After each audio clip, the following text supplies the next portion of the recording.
మహాగణాధిపతయే నమః. ఓం గురుభ్యో నమః. ఓం శ్రీమాత్రే నమః. పరమేశ్వర స్వరూపమైనటువంటి జ్యోతిష, వాస్తు మరియు ఇతర అనేకమైనటువంటి శాస్త్రములను మనకు అందించినటువంటి మహర్షులకి నమస్కారం. హయగ్రీవ హయగ్రీవ హయగ్రీవేతి యో వదేత్ తస్య నిస్సరతే వాణీ జనుకన్యా ప్రవాహవత్. అరుణాం కరుణాతరంగితాక్షీం ధృతపాశాంకుశపుష్పబాణచాపాం అనిమాదిభిరావృతాం మయూకైః అహమిత్యేవ విభావయే భవానీం. శ్రీమాత్రే నమః. ప్రేక్షకులకి లలితాంబిక అమ్మవారి యొక్క అనుగ్రహం పరిపూర్ణంగా కలగాలని మనస్ఫూర్తిగా కోరుకుంటూ మనం ఈరోజు చెప్పుకోబోయేటువంటి టాపిక్ ఏమిటి అంటే, చాలామంది అడుగుతూ ఉంటారు, ఏమండి వివాహం చేసేటప్పుడు ఏ నక్షత్రాల వాళ్ళతో చేస్తే మంచిది అని. ఇక్కడ నేను మీకు ఒక విషయాన్ని చెప్పి తర్వాత నక్షత్ర బేస్ మీద వస్తానండి. మీకు ఏమిటది అంటే, ఒకటి గుర్తుపెట్టుకోండి, నక్షత్రం అనేటువంటిది కేవలం మీకు మనసు కలుస్తుందా లేదా, వాళ్ళిద్దరు మనసులు చంద్రమా మనసో జాతః అని అంటారు. కాబట్టి ఇద్దరి మానసిక స్థితి కలిస్తే ఎన్ని గొడవలు వచ్చినా కూడా కలిసిపోతుంటారు. గొడవలు రావని కాదు అక్కడ అర్థం. ఎన్ని గొడవలు వచ్చినా కూడా వాళ్ళు ఎక్కడా కూడా ఇద్దరికి ఒకరి మీద ఒకరికి నెగిటివ్ ఫీల్ ఉండదు, నెగిటివ్ ఆలోచనలు ఉండవు. అందుకని మనస్కారకులు కలవాలి. అది ఏ నక్షత్రము వారికి ఏ నక్షత్రం వారితో మనస్కారకులు కలుస్తారు అనేటువంటి విషయాన్ని ఇవాళ మనం చెప్పుకుందాం. అయితే ఇక్కడ దీనికి కండిషన్స్ ఉన్నాయి. ఇంకా అంటే ఇద్దరు వ్యక్తులకి వివాహం చేయాలంటే అసలు ఏమేమి చూసుకోవాలనేది కూడా నేను మీకు ఆఖరిలో చెప్తాను, వీడియో ఆఖరిలో. కాకపోతే మొదట్లో మాత్రం మీది అశ్విని అనుకోండి, అశ్విని నక్షత్రం వల్ల ఏ నక్షత్రం వాళ్ళతో ఒక స్టెప్, అంటే ఫస్ట్ మనసులు కలిసే స్టెప్, అసలు ఏ నక్షత్రం వారిలో జాతకం చూసుకోవాలి. ఫస్ట్ స్టెప్ ఉంటుంది కదా, నేను ఏ నక్షత్రంతో చూసుకుంటే మంచిది అని ఉంటుంది. అలా నేను మీకు చెప్పబోతున్నాను ఇప్పుడు నేను మీకు. సో మనం ఒక్కొక్క నక్షత్ర రీత్యా ఒక్కొక్క రాశి రీత్యా చూసుకుందాం. ఇక మిథున రాశిలో ఉన్నటువంటి నక్షత్రాలు మృగశిర 3-4 పాదాలు, ఆర్ద్ర నక్షత్రము మరియు పునర్వసు 1-2-3 పాదాలు ఉంటాయి. ఈ నక్షత్రాల వారు ఏ నక్షత్రాల వారితో ఫస్ట్ స్టెప్ అంటే వివాహం కుదుర్చుకోవడానికి ముందుకు వెళ్ళవచ్చు. అంటే ఇది కేవలం మనసులు కలవడానికి మాత్రమే. దీని గురించి కంప్లీట్గా నేను మీకు అసలు ఏమేమి చూడాలనేది వీడియో ఎండింగ్లో కూడా ఇస్తున్నాను, అది చూసుకోండి. మొట్టమొదటిగా అయితే మనం ఈ యొక్క మిథున రాశిలో మృగశిర 3-4 పాదాలు ఉంటాయి కాబట్టి వాటి గురించి తెలుసుకుందాం. మృగశిరలో ప్రధానంగా అశ్విని, భరణి, కృత్తిక నక్షత్రాలు వాళ్ళు చేసుకోవచ్చు. అదేవిధంగా రోహిణి కూడా చేసుకోవచ్చు.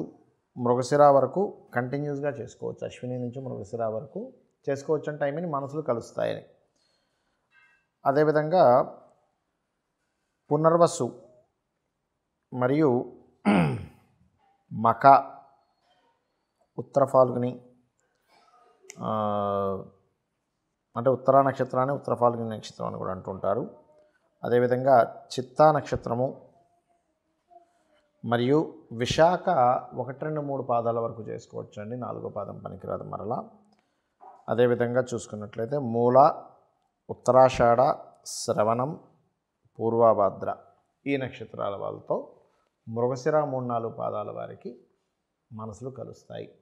ఇక ఇదే మిథున రాశిలో ఉన్నటువంటి ఆర్ద్ర నక్షత్రం వారు ఏ నక్షత్రంతో బాగుంటుందో చూద్దాం. ఆర్ద్ర నక్షత్రం వారికి భరణి బ్రహ్మాండంగా ఉంటుంది, అంటే మనసులు కలుస్తాయి. ఇక్కడ మొత్తం వివాహం బాగుండడం కాదు, గుర్తుపెట్టుకోండి, మనసులు కలుస్తాయి. సో ఆర్ద్ర నక్షత్రము, అదేవిధంగా ఆర్ద్ర నక్షత్రానికి భరణి నక్షత్రము, ఆర్ద్ర కూడా పనికి వస్తుంది. అదేవిధంగా చూసుకున్నట్లయితే పుష్యమి, పుబ్బ,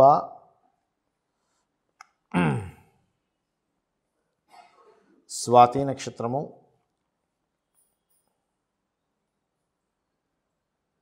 పూర్వాషాఢ,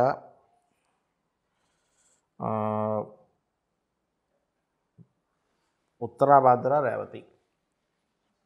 ఎందుకంటే మనకి పంచాంగంలో చూస్తే చాలా మటుకు ఇచ్చేస్తాడు 18 దాటేయని, కానీ అన్నిటికీ వెళ్ళకండి దయచేసి.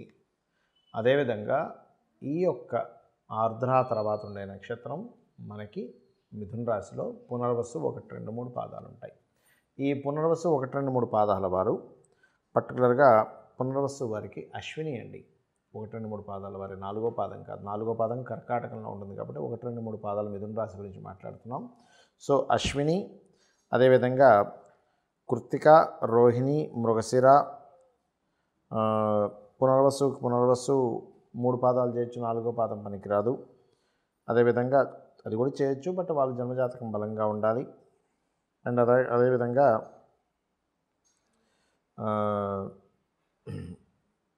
పుష్యమి మరియు అయితే పుష్యమి నక్షత్రం మాత్రం వివాహం చేసేటప్పుడు పర్టికులర్గా మీరు వాళ్ళ వివాహ జీవితం బాగుందో లేదో ఒకసారి కొంచెం ఎక్కువగా క్లియర్గా చెక్ చేసుకోండి. శని బాగున్నా కూడా పర్లేదు వాళ్ళ జాతకులకి. అదేవిధంగా మఖ, ఉత్తర, హస్త, చిత్త, విశాఖ 1, 2, 3 పాదాలు, అనురాధ, అదేవిధంగా ఉత్తరాషాఢ, శ్రవణం, ధనిష్ట 3, 4 పాదాలు వారు మాత్రమే చేసుకోవచ్చు. అంటే వాళ్ళతో మాత్రం సంబంధాలు మనసులు కలుస్తాయి. అదేవిధంగా పూర్వాభాద్ర మరియు రేవతి నక్షత్రము, ఈ నక్షత్రాలకి ఈ నక్షత్రంతో మనసులు అనేటువంటివి కలుస్తాయి ఈ యొక్క మిథున రాశి వారికి. నేను మీకు ఆఖరిలో కండిషన్స్ చెప్తానన్నాను. ఏమిటది అంటే ఇప్పటివరకు మనం చెప్పుకున్నటువంటిది ఏదైతే ఉందో అది కేవలం మనసులు కలవడానికి తోడ్పడేటువంటి నక్షత్రాలు, ఇది గుర్తుపెట్టుకోండి. అంతేగాని ఈ నక్షత్రాలు చెప్పాను కదా ఇంకేమీ చూసుకోకుండా డైరెక్ట్గా వెళ్ళిపోయి వివాహం చేసుకోమని కాదు. First point number 1. మరి ఇంకేమేం చూసుకోవాలి అని మాకు సందేహం కలుగుతుంది ఇక్కడ. ఏమిటది అంటే ఒక ఇద్దరు వ్యక్తులు వివాహ వ్యవస్థ అంటే వివాహ జీవితాన్ని చక్కగా సాగించాలి అంటే వాళ్ళిద్దరి మధ్యని మొదటి మెట్టు మనం మనసులు చెప్పుకున్నాం. రెండవది ఏమిటంటే ఇద్దరి మధ్యన ఒక అట్రాక్షన్ ఉండాలి, ఆకర్షణ. ఒక పురుషుడికి స్త్రీకి ఆ స్త్రీ మీద ఆకర్షణ, ఆ పురుషుడి మీద ఆకర్షణ ఉంటే ఆ ఆకర్షణ ద్వారా కూడా వాళ్ళ లైఫ్ వెళ్తూ ఉంటుంది.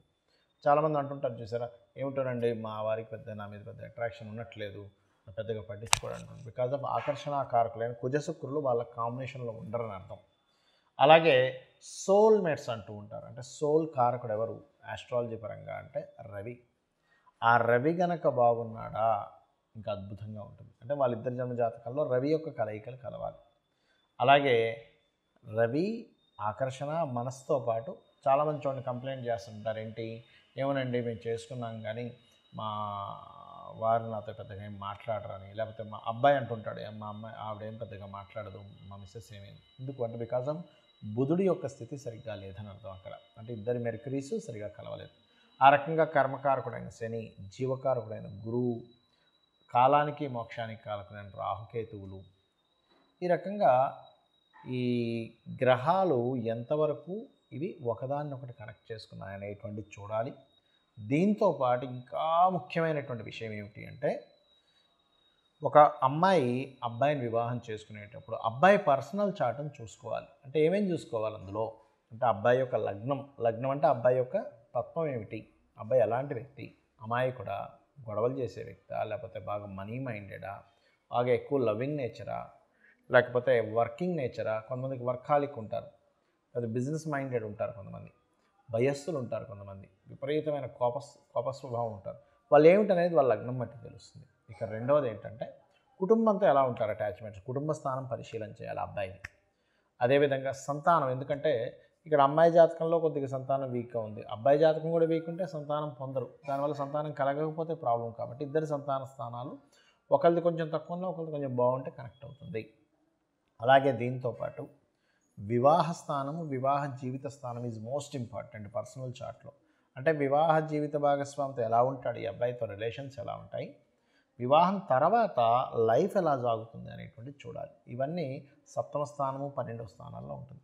దీనికంటే ఇంకా ముఖ్యమైనటువంటిది ఏంటంటే ఒకవేళ ఆ అబ్బాయికి కానీ అమ్మాయికి కానీ 2 వివాహాల యోగం ఉంటే కనుక మీకు ఒకవేళ సంబంధం నచ్చింది, ఒకవేళ 2 వివాహాల యోగం ఉంది ఆ జాతకంలో, అలాంటప్పుడు వారితో మీరు కనుక సత్సంబంధాలను మాట్లాడుకోగలిగితే కనుక అమ్మాయికి కానీ అబ్బాయి కానీ, అబ్బాయికి అయితే అర్క వివాహం, అమ్మాయికి అయితే కుంభ వివాహం జరిపించమని చెప్పి మీరు చేసుకుంటూ ముందుకు వెళ్ళచ్చు. లేదండి మనకు అంత రిస్క్ ఎందుకు, ఇంకో సంబంధం చూసుకుందాం అనుకునేవారు ఇంకో సంబంధం చూసుకుంటూ ఉంటారు. కాబట్టి పర్టికులర్గా ఈ యొక్క అంశాలు ఖచ్చితంగా మీరు అక్కడ చూసుకోవాలి. చూసుకొని దీనికి ఇంకొంచెం ఇన్డెప్త్గా వెళ్ళే వాళ్ళు నవాంశలోకి కూడా వెళ్తారు. కాకపోతే ఏంటంటే ఒకటి గుర్తుపెట్టుకోండి, ఇవాళ రేపు ఉన్న జాతకాల్లో 90% ఆఫ్ చార్ట్స్ ఏదో ఒక డిఫెక్ట్స్ ఎక్కువగా ఉంటుంటాయి. కాబట్టి ఏంటంటే మనం మొట్టమొదటిగా ఈ మనస్కారకుడైనటువంటి చంద్రుడి యొక్క నక్షత్రాలు కనుక కలిసినట్లయితే ఇద్దరి మధ్యనే ఉండేటువంటి అఫెక్షన్ ఏదైతే ఉందో చక్కగా పెరుగుతుంది. కాబట్టి ఈ రకంగా చూసుకొని మీ యొక్క వివాహ జీవితాన్ని చక్కగా సరిదిద్దుకుంటారని కోరుకుంటూ, అదేవిధంగా మరొక విషయం ఏంటంటే వివాహం కావట్లేదు అనుకునేవారు కామేశబద్ధ మాంగళ్య సూత్ర శోభిత కందరాయే నమః అనే మంత్రాన్ని, వివాహమై ఇబ్బంది పడుతుంది అనుకునేటువంటి వారు శివకామేశ్వరాంకస్త శివాస్వాధీన వల్లభాయే అనే మంత్రాన్ని కనుక చేసుకున్నట్లయితే మీ వివాహ జీవితం అద్భుతంగా ఉంటుంది. ఆ యొక్క అమ్మవారి అనుగ్రహం వల్ల. శ్రీమాత్రే నమః.